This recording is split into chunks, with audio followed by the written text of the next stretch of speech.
कृष्णाय वासुदेवाय हरये परमात्मने प्रणतः क्लेशनाशाय गोविन्दाय नमो नमः। नमः परमहंसास्वादितचरणकमलचिन्मकरन्दाय भक्तजनमानसनिवासाय श्रीरामचन्द्राय। वागीशायस्य वदने लक्ष्मीर्यस्य च वक्ष्यसि यस्यास्ते हृदये संवित्तं नृसिंहमहं भजे। गुरुर्ब्रह्मा गुरुर्विष्णुर्गुरुर्देवो महेश्वरः गुरुस्साक्षात् परब्रह्म तस्मै श्रीगुरवे नमः। भगवत चरण कमलानुरागी सभी आत्मीय प्रिय प्रभु प्रेमीजन, आप सभी को मेरा प्रणाम। स्वाध्याय परिवार से जुड़े सभी प्रभु प्रेमियों को मेरा अभिनंदन। आप सबका स्वागत। जय सिया राम, राधे राधे। भगवान की मंगलमय कृपा का हम सब अनुभव कर रहे हैं और गोस्वामी तुलसीदास जी कहते हैं, अति हरि कृपा जाहि पर होई पाव देहि एहि मार्ग सोई। जिसके ऊपर प्रभु की अति कृपा होती है वही साधक इस मार्ग में आगे बढ़ता है, नहीं तो सब नहीं बढ़ते। इसका कारण है कि आज हमारे ऊपर ठाकुर जी की विशेष कृपा हो रही है। हम लोग सत्संग कर रहे हैं, सच्चिंतन कर रहे हैं और भगवान की वाणी का स्वाद ले पा रहे हैं। श्रीमद् भगवत गीता के 10वें अध्याय के विभूति योग पर हम लोगों का चिंतन चल रहा है। एक एक सूत्र के माध्यम से भगवान हमको ये समझाना चाहते हैं, जगत के प्रत्येक वस्तु में दर्शन करो, प्रत्येक वस्तु को मत देखो। और भगवान तो ऐसे अनंत है, सब जगह है, लेकिन प्राधान्यतः कुरु श्रेष्ठ नास्त्यंतो विस्तरस्य में जो प्रधान प्रधान भगवान की विभूति है उन्हीं का वर्णन परमात्मा यहाँ कर रहे हैं। कल हम लोगों ने इस गीता के 10वें अध्याय के 24वें मंत्र का चिंतन किया कर रहे थे और उसमें 3 सूत्रों पर चिंतन हुआ। कौन? 2 सूत्रों पर। पुरोधसाम च मुख्यम माम, श्लोक देखिएगा। पुरोधसाम च मुख्यम माम विद्धि पार्थ बृहस्पतिम, मतलब पुरोहितों में देवताओं का मुख्य पुरोहित मैं बृहस्पति हूं, ऐसा तुम विद्धि जानो पार्थ। सेनानीनाम हम स्कंदः, सेनापतियों में मैं स्कंद हूं, मतलब कार्तिक हूं। और फिर तीसरी बात प्रभु ने कही, इस श्लोक में 3 विभूतियां, बृहस्पति, स्कंद और सागर। भगवान कहते हैं जलाशयों में मैं सागर हूं। आप लोगों से कल मैंने संकेत में कहा था, 2 अध्याय के 70वें श्लोक में भगवान ने स्थित प्रज्ञ का लक्षण बताया। उसमें प्रभु ने बहुत सुंदर बात कही, आपूर्यमाणम अचल प्रतिष्ठम समुद्रमापः प्रविशन्ति यदवत् तदवत् कामायम प्रविशन्ति सर्वे सशांति माप्नोति न कामकामी। जैसे नदियां भरे हुए समुद्र में पहुंचे, अचल प्रतिष्ठा है उसकी। संसार के जो स्थित प्रज्ञ है, जिनकी प्रज्ञा स्थिर हो गई, संपूर्ण वृत्तियां उनमें प्रवेश करके उनके चित्त को उतावलापन नहीं बना सकते, वो स्थित प्रज्ञ है। सारी नदियां समुद्र में समाहित होती हैं, सागर बदलता नहीं, सागर में बाढ़ नहीं आती। अनंत जलराशि होने के बाद भी सागर ने अपनी मर्यादा कभी छोड़ी नहीं। देखो भगवान जो विभूति बता रहे हैं ना, आप जरा देखिए। श्री रामचरितमानस में गोस्वामी तुलसीदास जी महाराज ने सागर को सज्जन कहा है। ध्यान से समझना, सागर सज्जन। ऐसे लोक व्यवहार में हम लोग कभी कभी कहीं जाते हैं ना, तो किससे क्या कहते हैं ना, हमको वहां एक सज्जन मिले थे, वो अच्छे सज्जन व्यक्ति है। लेकिन तुलसी दर्शन में सागर सज्जन है। बहुत सुंदर सूत्र है। यदि ये भाव आपके जीवन में, हमारे जीवन में आ जाए, तो आप भी ठाकुर जी की विभूति बन पाएंगे। सागर सज्जन क्यों है? तो तुलसी जी कहते हैं, सज्जन सकृत सिंधु सम कोई, देख पूर विधु बाड़ी जोई। मंत्र समझना क्या बता रहे हैं। सज्जन सकृत, पुण्यशाली है सागर, बड़े सज्जन है। उनके समान कोई सज्जन है ही नहीं सागर के समान। बोले क्यों? पूर्णिमा को चंद्रमा का उदय होता है, उस दिन पूर्णिमा है, और पूर्णिमा में क्या हुआ? चंद्रमा पूर्ण हो गए, तो परिणाम क्या होगा? सागर में ज्वार उठने लगते हैं। ये क्या है? एक खुशियों का उत्ताल तरंगे उठने लगते हैं। अच्छा, आप जरा सोचिएगा, यहां पूर्णता किसको मिली? सागर को कि चंद्रमा को? चंद्रमा को। खुशियां किसको हो रही है? सागर को। ऊंचाई किसको मिली? बोले वहां ऊपर रहने वाले को ऊंचाई मिली, और नीचे रहने वाला खुश हो रहा है। तो दूसरे की ऊंचाई पर भी, जो हम यदि उस ऊंचाई को छू नहीं पाए हों, लेकिन यदि हम नीचे हैं, तो ऊंचाई वालों को ऊंचाई मिलती हो, तो हमारे हृदय में प्रसन्नता का भाव उठे, वो सज्जन है। मतलब दूसरे की उन्नति को देखकर मन में प्रसन्नता हो जाए, गोस्वामी जी कहते ये सज्जन। क्योंकि पूर्णता चंद्रमा को है, चंद्रमा की पूर्णता को देखकर सागर का हृदय भर आता है और खुशियां प्रकट करता है। दूसरे की उन्नति को देखकर आपके हृदय में भी खुशियां प्रकट हो जाए, आप सागर हैं, आप भगवान की विभूति हैं।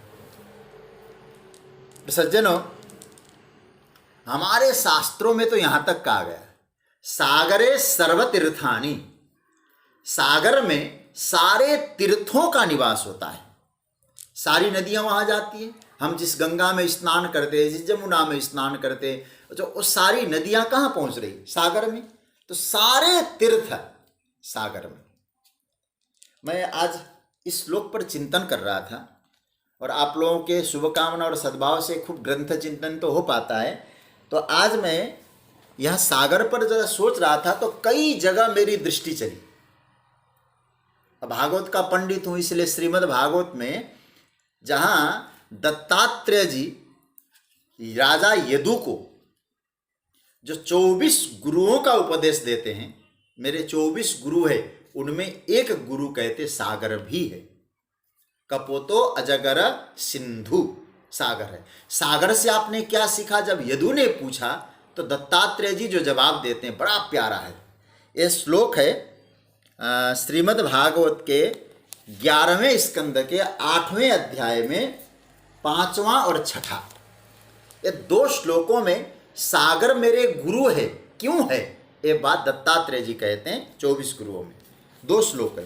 क्या कहते हैं? मुनि प्रसन्न गंभीरो दुर्विगाह्यो दुरत्ययः अनंतपारो ह्यक्षोभ्य स्तिमितोद इवार्णवः समृद्ध कामो हीनो वा नारायण परो मुनि नोत्सर्पेत न शुष्येत सरिद्भिरिव सागरः। बड़ा प्यारा मंत्र है। कहते हैं मुनि प्रसन्न गंभीरो, मुनि को कैसा होना चाहिए? प्रसन्न, वही चंद्रमा को देख के प्रसन्न। पहला, मुनि प्रसन्न हो जाए, दूसरे की उन्नति में भी सदा, और गंभीर हो जाए। भगवान राम का की उपमा वाल्मीकि जी सागर से देते हैं। समुद्र में गंभीर, राम जी समुद्र की तरह गंभीर हो, और क्षोभ नहीं है उनको किसी प्रकार का। कभी उन्नति आ जाए तो बाढ़ नहीं है, उदासीनता कभी छाती नहीं, नदियां ना आए तो। और आगे क्या कहते? समृद्ध कामो हीनो वा, सारी नदियों का जल पहुँचे अथवा बिल्कुल न पहुँचे, व्यक्ति को क्या होना चाहिए? न आनंद, न उतावलापन, न उदासीनता, एक रूपता जीवन में आ जाए। यही जीवन में भगवान को प्रकट करने का माध्यम है। थोड़ी देर में तुष्ट, थोड़ी देर में रुष्ट, ये ठाकुर जी ऐसों को विभूति नहीं बनाते। भगवान कहते जलाशयों में मैं सागर हूं, हर कोई जलाशय सागर बन सकता है।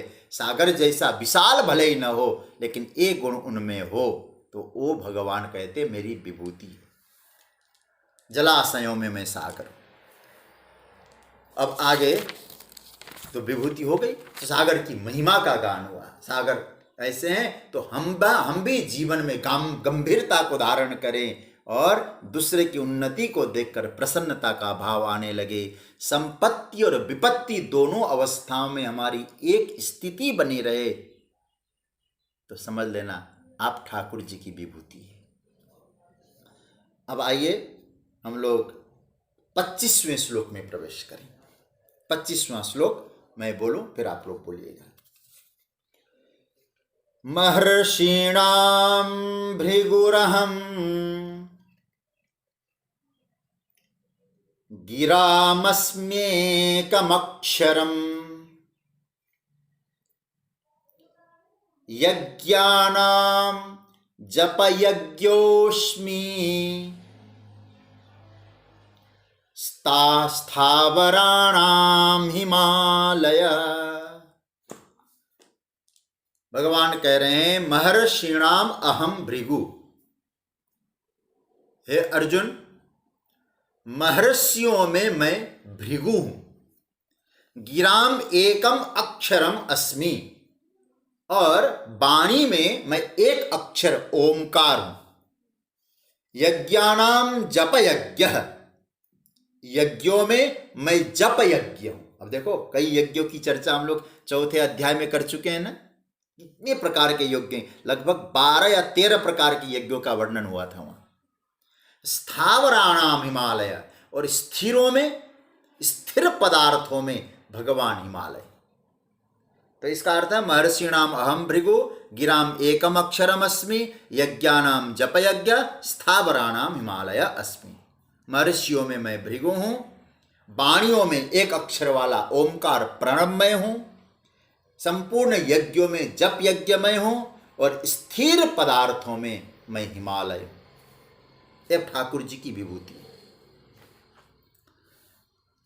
आज इस प्रसंग पर, जो इस श्लोक पर जो चिंतन हुआ, मैं आपको बताऊं थोड़ा कभी कभी कंफ्यूज हो जाता हूं, और कंफ्यूज हो तो मैं कहाँ से मार्गदर्शन लूं।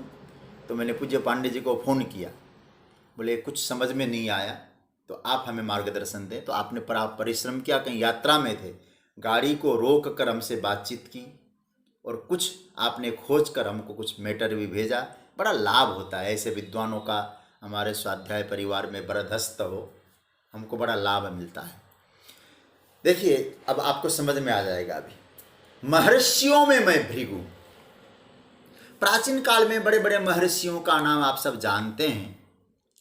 यहाँ भगवान महर्षियों में अपनी विभूति महर्षि भृगु को बता रहे हैं। देखिए भृगु जी के बारे में कुछ कन्फ्यूज मन में होता है, इसलिए मैंने आपसे परामर्श लिया। पुराणों के अनुसार भृगु जी ब्रह्मा जी के पुत्र हैं, और करदम ऋषि की पत्नी जिनका नाम है ख्याति, और ख्याति नाम की जो कपिल भगवान की बहन है, उनका विवाह हुआ है भृगु ऋषि के साथ। ख्यातिम च भृगवे प्रायात, ये लिखा है प्रादात। और वरुण जी के शिष्य थे। लेकिन जब तैत्तरीय उपनिषद में हम जाते हैं, वहां वरुण के ही पुत्र माने गए हैं भृगु जी। तैत्तरीय उपनिषद में वरुण के पुत्र हैं। और आपको एक विशेष बात बताऊं, भृगु जी की महिमा उपनिषद में कितनी है। तैत्तरीय उपनिषद में 3 बल्ली है, 3 अध्याय है, अलग अलग नाम है। आप लोग इसको नोट करें, शायद कभी उपनिषद खोलने का मौका मिले तो आप लोग देख लेना। शिक्षावल्ली, ब्रह्मानंद बल्ली और भृगु बल्ली, ये 3 बल्ली है। तो भृगु जी ब्रह्मज्ञानी बने, वरुण देवता ने उनको ब्रह्मज्ञान का उपदेश दिया। और आपने पूज्य पांडे जी ने जो भेजा उसमें तो कई वो तो जन्मजात ब्रह्मज्ञानी थे, ऐसा भी मैंने पढ़ा उनके माध्यम से। किंतु तो ब्रह्मानंद शिक्षा जो भृगुबल्ली है वो वहां भृगु जी को ब्रह्मज्ञान का उपदेश हुआ। और इसमें आया है कि भृगु जी बाल्यावस्था में ही अपने पिता वरुण, पुराणों के अनुसार ब्रह्मा है, वरुण से उन्होंने ब्रह्म ज्ञान का उपदेश प्राप्त किया। भृगु का एक प्रसंग बड़ा प्यारा है पुराणों में, हमारे श्रीमद् भागवत पुराण, विष्णु पुराण, इनमें भृगु जी का एक प्रसंग आया है जो भगवान महर्षियों में भृगु कहते हैं ना। हमारे जीवन में इस विभूति से क्या शिक्षा मिलनी चाहिए, थोड़ा सोचें। और भृगु जी बड़े विद्वान थे, बड़े विद्वान थे और समर्थ थे। वे स्वयं भगवान की परीक्षा के लिए नियुक्त किए गए। आप थोड़ा सा विचार करिएगा, क्या क्या परीक्षा करनी है। सृष्टि का जो पालन करने वाला है, पालक जो होता है, उसमें कितना धैर्य होना चाहिए, कितनी सात्विकता होनी चाहिए, कितनी क्षमाशीलता होनी चाहिए। इसकी जिम्मेवारी परीक्षा करने के लिए भृगु जी को नियुक्त किया। पुराणों में बहुत प्यारी कथा है। पालक होना बड़ी जिम्मेवारी है, अनुभव में भी आता है। आप सोचिए जरा, आप जिनका पालन पोषण करते हैं, पालक हैं जिनके, आप जिनके लिए आप अच्छा कर रहे हैं, वे आपको ठीक से समझ लें, मुझे नहीं लगता कि इसकी कोई गारंटी आप दे सकते हैं। आपने उनके लिए बहुत प्रयास किया, माँ बाप, पालक उन बच्चों के लिए जीते हैं, अपनी संपदा वहाँ प्रयोग करते हैं और उनके हित के लिए बहुत कुछ करते हैं। कभी कभी उनके हित के लिए कोई मार्गदर्शन देने की बात आती है तो वे लोग कभी कभी क्या कहते हैं, बोले आप क्यों परेशान करते हो हमको, हमने कह दिया ना ऐसा नहीं चलेगा, जमाना बदल गया, आप ऐसा मत करिए। अब आप सोचिएगा, क्या वे बच्चे पालक को समझ पा रहे हैं? थोड़ा गहराई में जाके चिंतन करिएगा।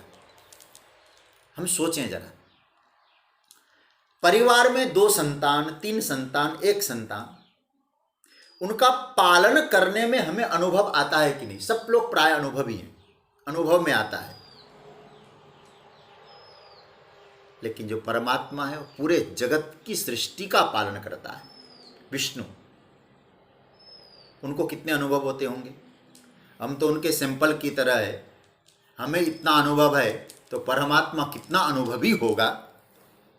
फिर भी हम जाके कहते प्रभु आपने ऐसा क्यों किया, ऐसा नहीं करना चाहिए था, मेरे जीवन में आपने ऐसा कर दिया। भगवान यही कहेंगे, भैया मैंने तेरी भलाई के लिए किया है, तेरे हित के लिए कहा किया है, तू धैर्यपूर्वक रह। तो अच्छा, इसका मतलब क्या हुआ? जो पालक बनता है उसमें क्षमा होनी चाहिए कि नहीं चाहिए? अब बच्चे आपकी बात न माने लेकिन फिर भी आप उन बच्चों के लिए क्षमा कर देते हैं क्योंकि आप पालक हैं। यदि पालक विष्णु है तो उनमें क्षमा भाव है या नहीं, इसकी परीक्षा कौन करे? भृगु जी को नियुक्त कर दिया, भृगु जी को जिम्मेवारी दी गई। पहुंच गए भगवान महर्षि भृगु। कहाँ पहुंचे? बोले क्षीर सागर में भगवान शयन कर रहे थे, शेष सैया पर लक्ष्मी जी चरण दबा रही थी और भृगु जी जैसे ही गए और भगवान की छाती पर भृगु जी ने अपना चरण प्रहार किया। लक्ष्मी जी भौचक्की रह गई, ये कौन है? उद्धत हमारे प्रभु के, हमारे स्वामी के छाती पर, वक्षस्थल पर चरण प्रहार कर रहे हैं। तिलमिला गई महाराज लक्ष्मी, शेष फुंकार मारने की तैयारी करने लगे। भगवान ने इशारा किया, शांत हो जाओ, शांत हो जाओ। प्रभु ठाकुर जी के इशारे को समझ गए। शेष और लक्ष्मी शांत हुए। भगवान ने भृगु के चरण पकड़ लिए और चरण पकड़कर जो बोले हैं, महाराज मेरा वक्षस्थल बहुत कठोर है और आपके चरण कमल बड़े कोमल है, मुझे डर लग रहा था कहीं आपके चरण में मेरे वक्षस्थल की कठोरता का चोट तो नहीं पहुंचा। यह है क्षमाशीलता। लात भी मारी वक्ष पर और ठाकुर जी ने उनके चरण चिन्ह को स्वीकार किया। और हमारे भक्त लोग आज भी उस चरण चिन्ह का चिंतन करते हैं। कहते हैं ये जो चरण चिन्ह है इसका नाम रख दिया भृगुलता। ठाकुर जी के वक्षस्थल पे भृगु जी का। और आपको एक बात बताऊं, भगवान जब जब अवतार लेकर आते हैं, भगवान अपने छाती पर भृगु जी के चरण चिन्ह को रखते हैं। अवतार भले कैसा भी ले, भले राम बन के आए हों, नृसिंह बन के आए हों, ठाकुर जी ने भृगु जी के चरणों को अपने हृदय में रखा है। तब भृगु ने कहा आप सच्चे पालक हैं। पालक वह बनता है जिसमें क्षमा भाव होता है। यदि हम भी किसी का एक छोटे दायरे में यदि पालक हैं हम, तो क्षमाशीलता व्यक्ति के जीवन में होना चाहिए। जी कभी कभी लगता है जिनके लिए हमने संपत्ति का उपयोग किया, समय लगाया, अपनी योग्यता, अपनी समझदारी सबका प्रयोग किया, उनका हम भला करना चाहते हैं, वो कभी अपमान भी कर देते हैं हमारा। उनको सहन करने की शक्ति होनी चाहिए। यह भृगु जी ने हम सबको सिखाया है। समाज में अक्सर होता क्या है, हम किसी का भला करना चाहते हैं, वहां जब अपेक्षा के अनुरूप भाव हमको नहीं मिलता तो हम कहते हैं रिलेशन आज से कट, संबंध कट हो गए।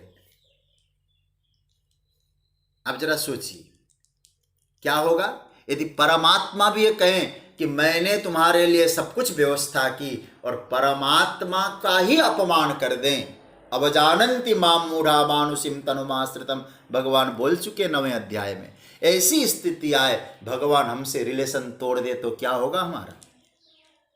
इसलिए भृगु जी महाराज ने हमको एक शिक्षा दी कि मैंने विष्णु के चरण में, विष्णु के वक्षस्थल में चरण प्रहार करके ये समझाया, यदि आप छोटे दायरे में हो, बड़े दायरे में हो, यदि आपके ऊपर कोई जिम्मेवारी है तो आप में सहनशीलता आनी चाहिए।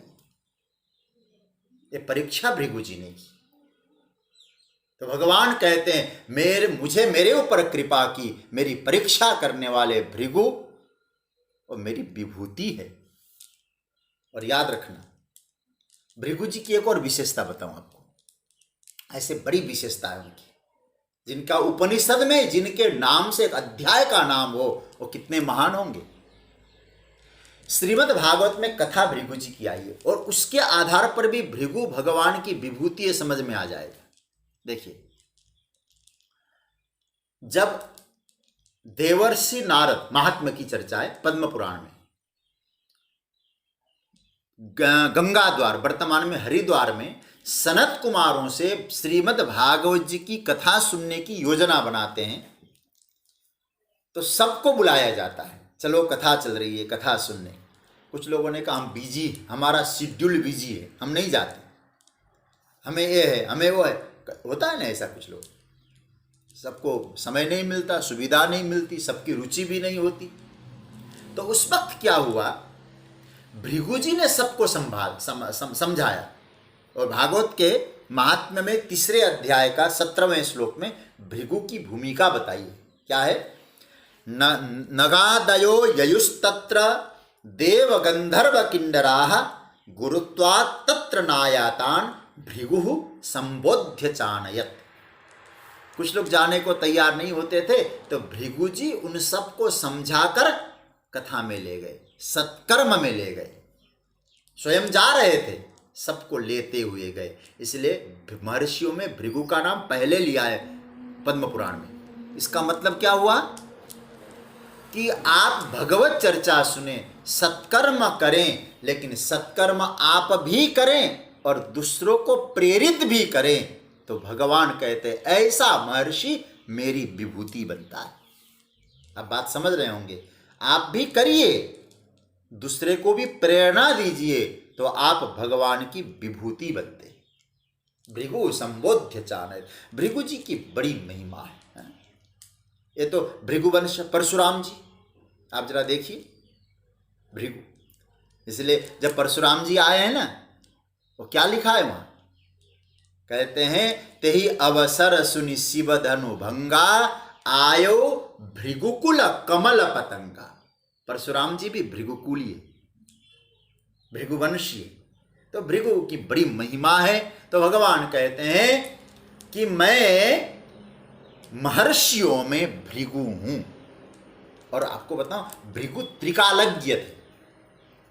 अब इनकी बहुत लंबी चौड़ी महिमा, भृगु त्रिकालज्ञ थे। इसलिए आपने ज्योतिष में भी भृगु का नाम सुना होगा। एक ज्योतिष में ग्रंथ आता है भृगु संगीता। भृगु संगीता में ऐसा बताया जाता है कि कई जन्मों की कुंडली आती उसमें। अब असली भृगु संगीता कहां उपलब्ध है अलग बात है, लेकिन भृगु की इतनी महिमा है। तो कहने का मतलब इन महर्षियों में मैं भृगु हूं, सभी महर्षियों में। अब आगे भगवान क्या कहते हैं, महर्षिणाम भृगुरहम गिराम अस्मेकमक्षरम। गिराम अस्मि एकम अक्षरम, बहुत प्यारा मंत्र है। क्या कहते हैं भगवान, यहां कह रहे हैं कि हे अर्जुन, जो गिरा है, वाणी है, उन वाणी में, गिराम वाणियों में मैं एक अक्षर वाला प्रणव हूं। प्रणव मतलब ओमकार।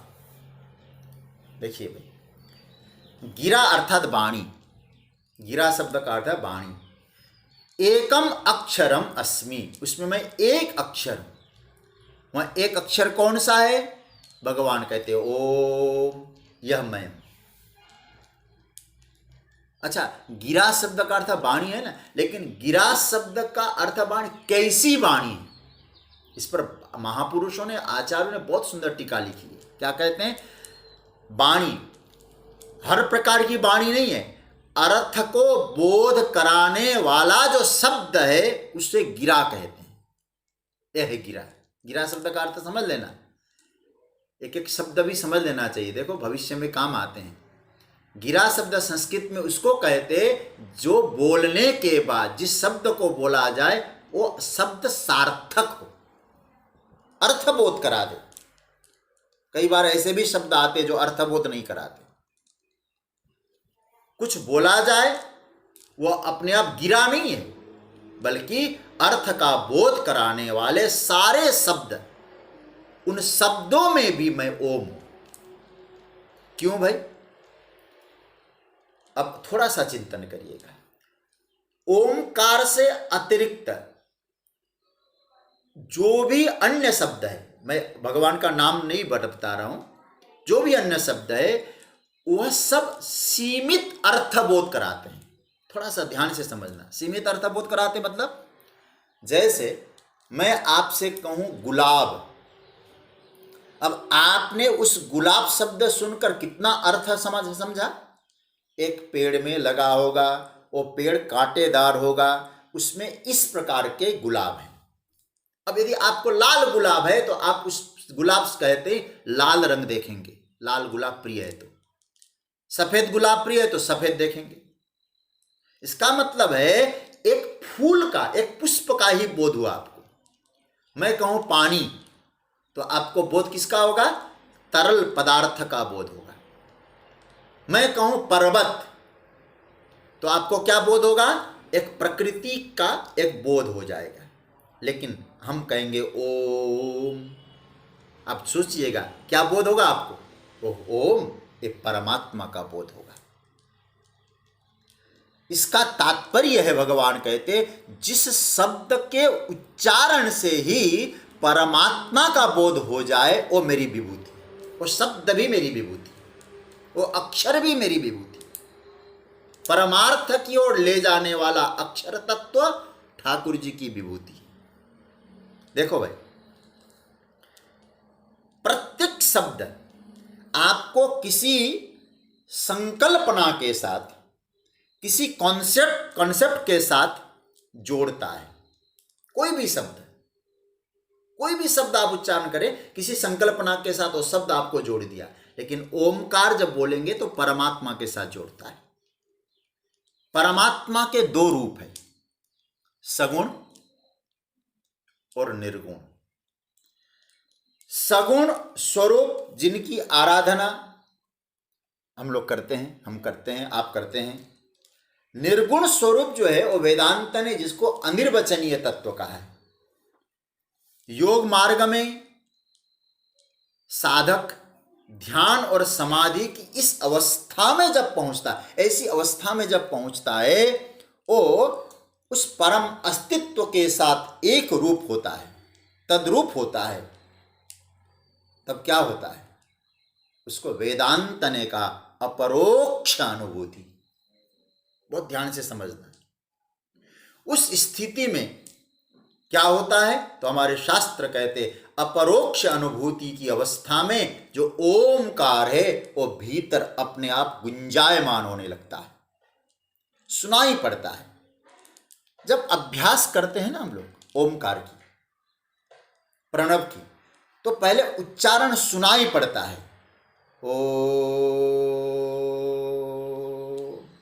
लेकिन ओम जब भीतर उतरता है तो क्या होता है? फिर आपको उच्चारण की जरूरत नहीं पड़ेगी, चैंटिंग की आवश्यकता नहीं पड़ेगी। ओम अपने आप प्रकट हो जाएगा, ओमकार की ध्वनि स्वतः प्रकट हो जाएगी।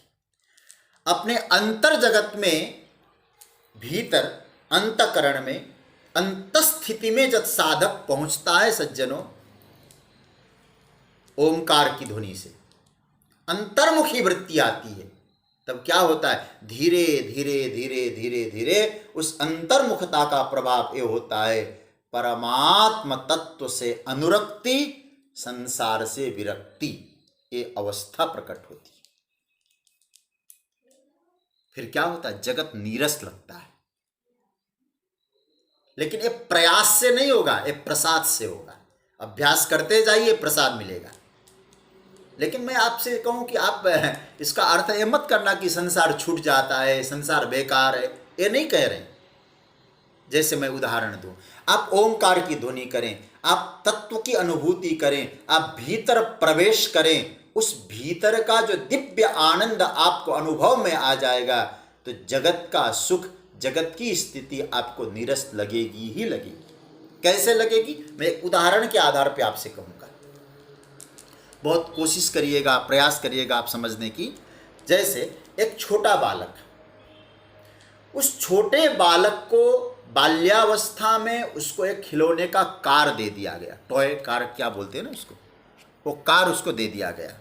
उससे वो खेलता है, टिटिट पिपीप टिटिट पिपीप करके वो घुमाता भी रहता है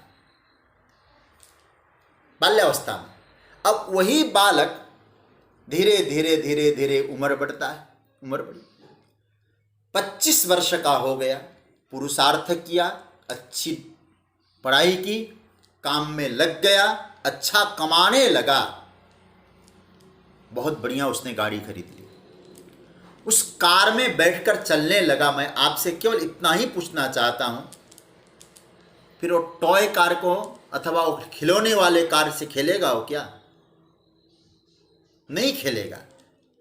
अच्छा, क्या उसको तिरस्कार करके उसने फेंक दिया क्या? ये भी आप समझ लेना, उसने उसको तिरस्कार भी नहीं किया। अच्छा, किसी ने उसको कहा ये सब संसार की माया है, झंझट है, ये सब खिलौने कुछ नहीं होते, किसी ने उपदेश दिया? बोले किसी ने उपदेश नहीं दिया। किसी ने छोड़ने के लिए नहीं कहा, अपने आप छूट गया, अपने आप छूट गया। क्यों छूटा? क्यों छूटा उसका? बोले नहीं, अब उस कार की उसको आवश्यकता ही नहीं रही, क्योंकि वो बड़ी कार मिल गई। जैसे असली बड़ी कार मिलती है, खिलौने वाले कार को तिरस्कृत किए बिना अपने आप उससे ऊपर उठ जाता है, जिसको वेदांत ने उपरति कहा है। ये अवस्था साधक की आती है, जगत तिरस्कृत नहीं होता है, जगत की स्थिति से ऊपर उठता है। एक बात और कहूं, एक उदाहरण और दूं। हमारा कोई बेटा, हमारा कोई बच्चा बाहर गया पढ़ने, अब वो अच्छी जॉब करने लगा, लौट के आया और आपने उसके बचपन के खिलौने रखे थे और आप उन खिलौनों को दिखाकर उस बालक से कहने लगे, अब तो जवान हो गया, बेटा ये लग, तू बचपन में था ना, इस खिलौने से तू खेलता था। वो कहेगा छोड़ दो ना आप, अब क्यों, अब बचपन की बात छूट गई। बस ऐसे ही ओंकार जो प्रणव जिसको कहते हैं, उस प्रणव की ध्वनि भीतर स्वतः ही ध्वनित होने लग जाए तो संसार छोड़ना नहीं पड़ता, संसार से उपरति होती है, छूटता है। वहां तिरस्कार वाली बात नहीं है, नेगेटिविटी वाली बात नहीं है, वहां नकारात्मकता वाली बात नहीं है, ऑटोमेटिक बस अपने आप उससे ऊपर उठते हैं। जगत से असंलग्न की स्थिति, डिटैचमेंट की स्थिति स्वतः प्रकट होने लगती है। इसलिए मैं आपसे निवेदन करना चाहता हूं, भारतीय संस्कृति में, भारतीय शास्त्रों ने दुनिया को तिरस्कार करने की शिक्षा नहीं दी है। ये जगत प्रभु का घर है, यहाँ तिरस्कार नहीं, यहाँ उपरामता है, यहाँ चिपकना नहीं है, यहाँ रहना है, कार्य करना है। भगवान कहते हैं ये ओंकार तुम चिंतन करो, इस ओंकार की ध्वनि जब आए तो तुम इस अवस्था में पहुंचोगे कि जगत के आनंद से दिव्य आनंद की अनुभूति होगी। यह ओंकार की उपासना से ही संभव है। गिरामस्मेकम अक्षरम, ऐसा साधक जो नित्य ओंकार, एक बड़ी गजब की उपासना है, ओंकार की ओम इस तरह से वो करता है ना साधक, साधना ओंकार की, तो वो क्या होता है प्रिय सज्जनों, वो इतनी इस अवस्था में पहुंचता है कि अब उसको कहीं किसी की अपेक्षा नहीं, किंतु शरीर को टिकाए रखने के लिए जगत से उपरामता हो जाता है उस साधक का, उस महापुरुष का, लेकिन शरीर को टिकाए रखने के लिए किसी एक आध वस्तु में वे आकर्षण बनाए रखते हैं। एक्चुअली उनको कोई किसी वस्तु में आकर्षण नहीं है, बस शरीर टिकाना है, क्योंकि प्रभु ने भेजा है, प्रारब्ध पूरा करना है, प्रभु का कार्य संपन्न करना है। तो कभी कभी आप समझना, एकाध वस्तुओं में कोई आकर्षण बनाए रखते हैं, किसी व्यक्ति में, किसी वस्तु में उनका कोई आकर्षण होता है। क्यों? बोले उनको संसार में अपने आप को टिकाए रखना है, शरीर को, ये अवस्था आती है। आज मैं इस विषय में इस श्लोक पर चिंतन कर रहा था। सुनाम धन्य भारत वर्ष की परम विभूति, जिनकी साधना को मैं हृदय से वंदन करता हूं और मेरे जीवन में जिनकी साधना का बहुत बड़ा प्रभाव पड़ता है, रामकृष्ण परमहंस, स्वामी रामकृष्ण परमहंस, अद्भुत महापुरुष, कोई शक नहीं वो परमात्मा से जुड़े हुए थे, अथवा यूं कहें भगवत प्राप्त महापुरुष। उनके जीवन में ऐसी बातें आई थी। कैसे? थोड़ा सा समझना, किसी महापुरुष के चरित्र से जीवन की साधना का पथ कितना दिव्य हो सकता है। उन्होंने विवाह किया और शारदा देवी, आप जानते होंगे मां का नाम, अपनी पत्नी को मां कह के पुकारते थे। वो शारदा कितनी भाग्यशाली थी, अब उस पर क्या कहना। और रामकृष्ण परमहंस ने पहचाना, और आपको बताऊं रामकृष्ण के जीवन में वे आई, उनकी साधना श्रेष्ठतम अवस्था में पहुंची। परिवार का दबाव था, इसलिए परमहंस ने विवाह तो किया,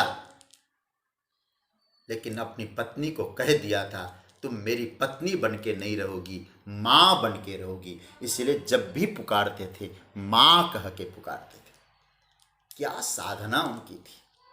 और उनमें बताते हैं कि हर रोज माँ रसोई में होती थी ना, शारदा माँ हर रोज रसोई में जाते थे और जाकर कहते थे माँ आज भोजन में क्या बना। और ऐसा भी मैंने सुना है, उनको पकोड़े का बहुत शौक था। आज आज भोजन में क्या बना, आज रसोई में क्या बना। शारदा देवी समझती थी मेरे पति ऐसे पहुंचे हुए संत, परम तपस्वी, भगवत प्राप्त महानतम संत, ऐसा क्यों करते, प्रतिदिन ऐसा करते हैं।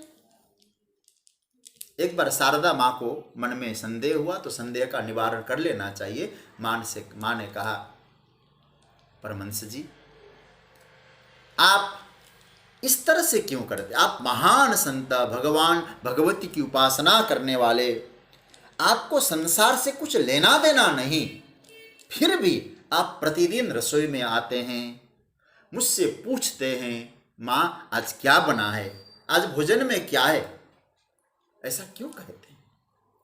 स्वामी रामकृष्ण परमहंस कहने लगे, सार माँ यदि आप पूछती हो तो मैं बता देता हूं। क्या, जीवन को टिकाने के लिए, शरीर को रखने के लिए किसी न किसी वस्तु में आकर्षण बनाए रखना पड़ता है। जैसे नदी में जो नाव होता है ना,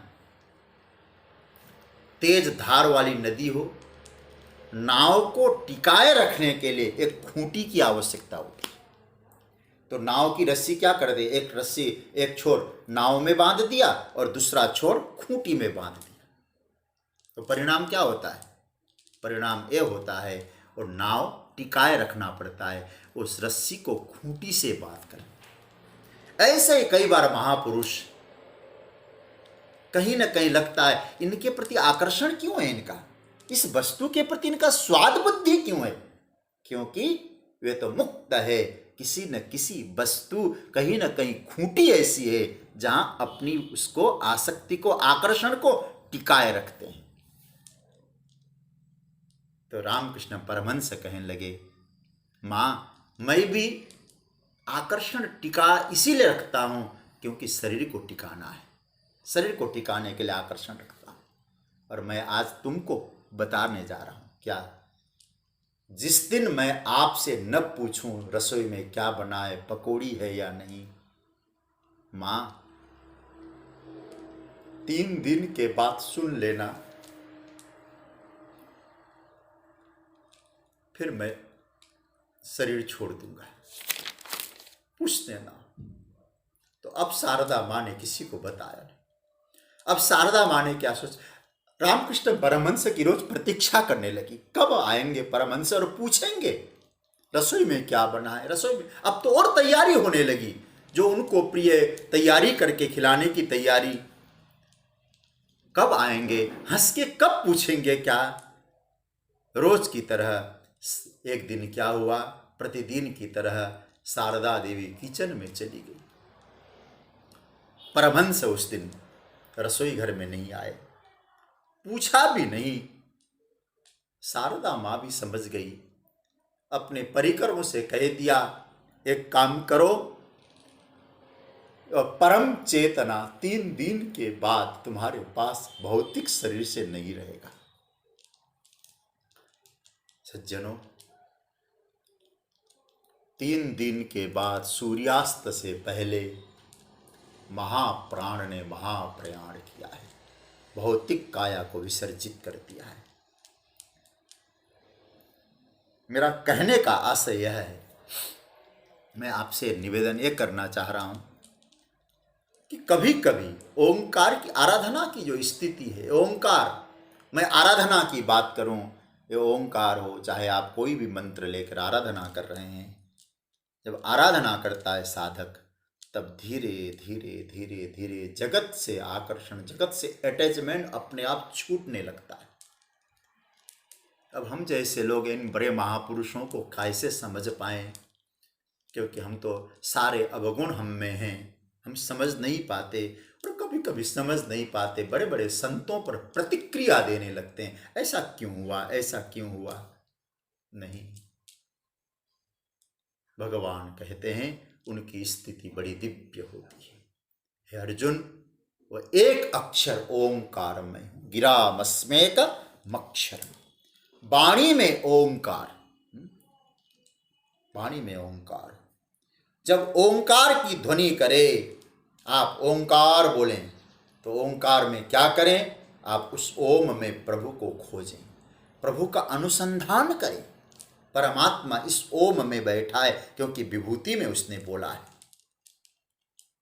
जब 17वें अध्याय का 23वां श्लोक आएगा ना, आएगा ही, हम लोग यात्रा करेंगे, कोई वो वाली बात नहीं। या 17वें अध्याय में जब जाएंगे, वहाँ ओंकार की व्याख्या है। ओम तत्सदिति निर्देशो ओंकारस्त्रिविध स्मृतः, उसमें हम लोग फिर व्याख्या करेंगे ओंकार की। लेकिन भगवान यहाँ कह रहे हैं कि गिरामस्मे एकम अक्षरम। जगतगुरु शंकराचार्य भगवान इसके भाष्य में लिखते हैं, गिराम वाचाम पदलक्षणानाम, अर्थात जो शब्दमयी वाणी है, उस शब्दमयी वाणी में ओंकार मैं हूं। प्रणव की ध्वनि सुनो, समझो, और परमात्मा उस ओंकार के माध्यम से प्रकट होगा। ये क्या है? अक्षर है। गिराम अस्मस्मि एकम अक्षरम। ये अक्षर जो शब्द है ना सज्जनों, हमारे व्याकरण में एक महाभाष्य है। जैसे हम लोग भाष्य की चर्चा करते हैं, जगत गुरु शंकराचार्य ने भाष्य की बात कही है, एक महाभाष्य व्याकरण में, उसके लेखक है पतंजलि। देखो, पतंजलि ने महाभाष्य में लिखा है, ये जो अक्षर शब्द है ना, ये अक्षर, गिराम अस्मि एकम अक्षरम, वाणी में मैं एक अक्षर हूं। उस अक्षर शब्द का अर्थ क्या किया भाष्य में? अश्नुते इति अक्षरः, मतलब ऐसा है। अश्नु असली व्याप्त, अक्षर शब्द का अर्थ किया उन्होंने, जो सभी स्वरों में व्याप्त है, सब जगह व्याप्त है, वो अक्षर है। वो अक्षर क्या है? ओम।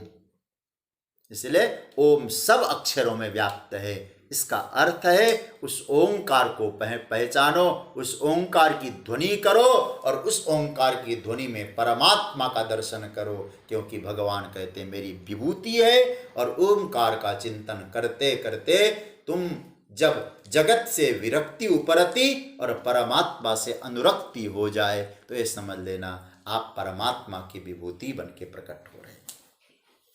तो भगवान कहते हैं यहां गिरामस्वेकम अक्षरम। अब नीचे की पंक्ति आई, यज्ञानाम जप यज्ञोस्मि। विभूति इतनी प्यारी लगती हमको।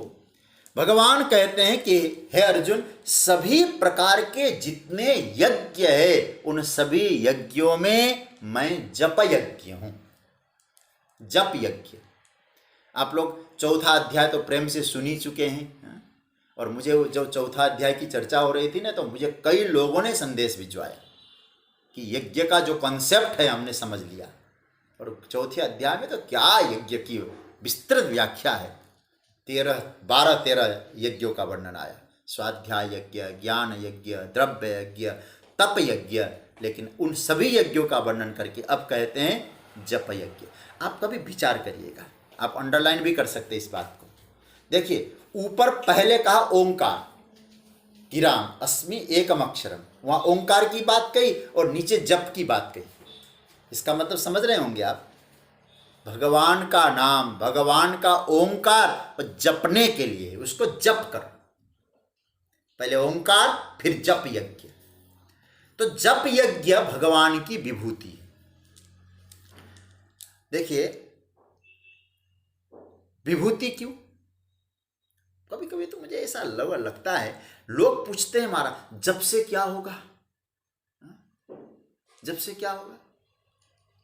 कभी भैया सच्ची बात तो यह है, व्यापार में करो, इसको करने से क्या होगा? जप कर रहे हैं, ये जप करने का कोई फल है या नहीं? जप ही फल है। जब से परमात्मा से जुड़ रहे हो, ये क्या कि छोटा मोटा फल है। आप व्यापार में आपको खूब तरक्की मिले, आप खूब उन्नति करें, खूब लाभ हो, बात और है। लेकिन जप से भी क्या मिलेगा? नहीं, जप करिए, जप फल है। तो सज्जनों, कभी कभी तो लगता है जप यज्ञ की महिमा कितनी है, उसकी बड़ी महिमा है। देखिए, आप जप करते हैं, कई प्रकार के यज्ञों की चर्चा आई। अच्छा, आप कोई अन्य यज्ञ करेंगे तो आपको खर्चा लगेगा, कुछ लोगों को बुलाना पड़ेगा, आहुति की व्यवस्था करनी पड़ेगी, हाँ? लेकिन अब यहां जब जप करेंगे तो आपको क्या खर्चा है? बैठ जाइए, चालू करिए जप, लोगों को बुला, ओम नमः शिवाय, ओम नमो भगवते वासुदेवाय। न कोई खर्चा है, न दूसरे की आवश्यकता है, न साधन सुविधा की आवश्यकता है। जब चाहें तब करें, जब जिस मुहूर्त में चाहें उसी मुहूर्त में आप जप कर सकते हैं।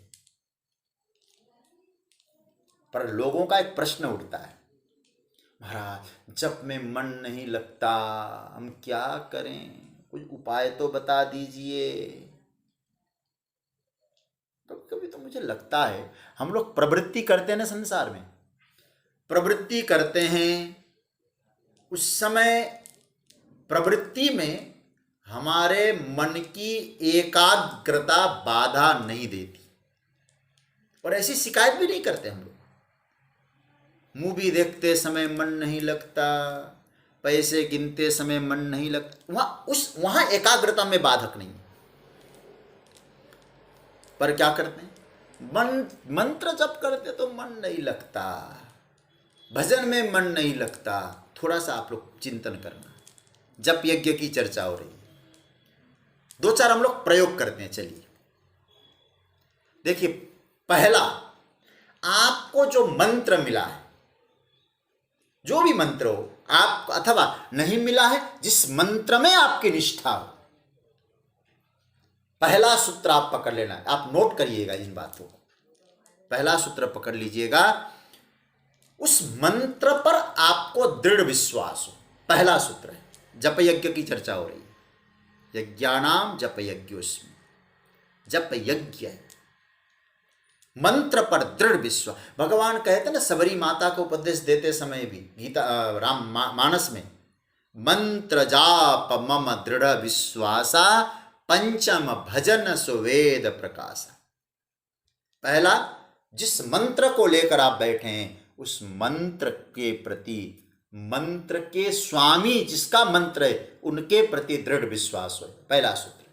दूसरा सूत्र, जब आप मंत्र जप कर रही हैं तो आप उस मंत्र को स्वयं सुनिए। कई बार होता है ना, हम तो जप तो कर रहे हैं लेकिन सुन नहीं पा रहे हैं, मंत्र का जप हो रहा है तो आप उस मंत्र के जप को स्वयं सुन भी लीजिए। दूसरा, तीसरी बात कहूं, मंत्र लयबद्ध तरीके से हो। लयबद्ध तरीके कैसे?